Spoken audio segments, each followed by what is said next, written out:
majority of my practice since for the last 20 years has been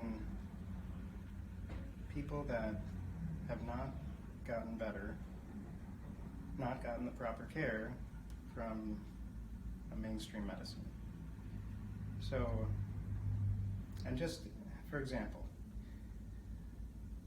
patient, severe pain, pressure, left side of the head, up into the front of the head, going on for months, severe, having trouble keeping their balance, goes to emergency, does, thank God, on this patient, did a CT, saw some inflammation, referred to an ENT, and the ENT looks in the ears, looks over the CT and says, there's nothing wrong.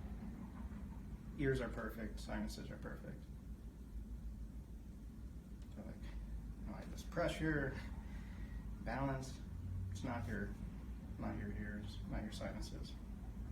Same patient goes to a different ENT. This ENT looks in the ears, looks up the sinuses, like perfect, looks perfect, nothing. So the patient comes to me and very clear, this is just a few days later, patient comes to me and I can see there's mucus behind the left tympanic membrane of the ear.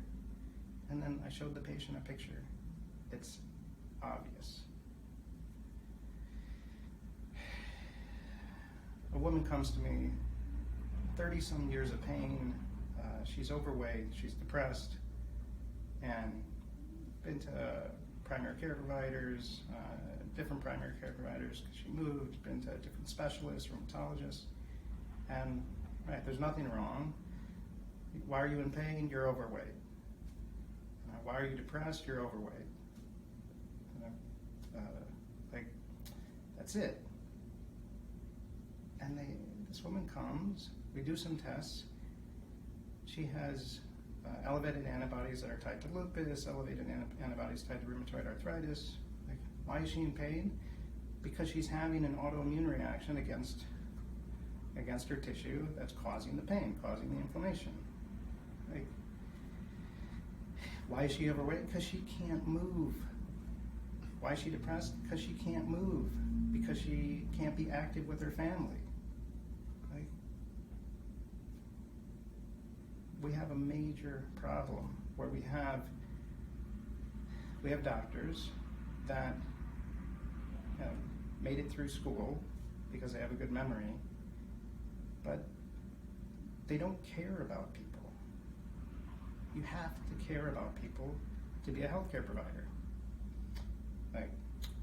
Someone can be like, oh, I care about people.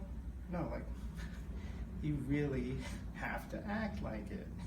You really have to show. You really have to, think about them as a human being and really, really desire that their suffering comes to an end, that their suffering doesn't exist anymore. And that you, as a healthcare provider, are the one that's in a place, they're coming to you. They're not coming to you because, they want to rub elbows with some so-called doctor, some specialist. Nobody cares about that. What are they coming for? They're coming for health care. And if you're going to a doctor, to a provider, and you're not getting health care, and they're just telling you it's in your head, you're just depressed, whatever it is, one, you need to demand that they actually show care.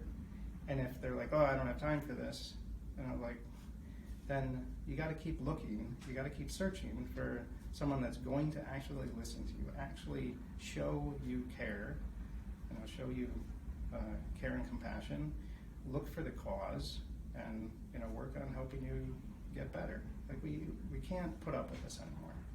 We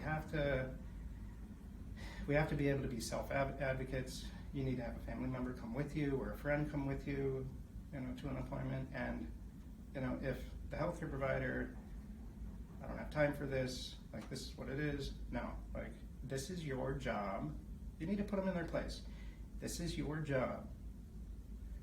You are getting, if you want to break it down, you are getting paid to help me get better.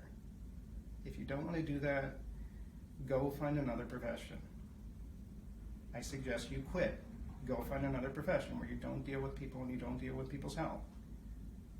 But if you want to keep your job, you want to have some, so-called societal prestige at being, this doctor, then do your job.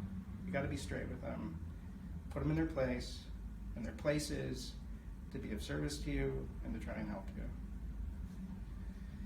So that's what we try to do here at Shalom Healing, and that's where all the refuah medicinals come from. Is we care about people, and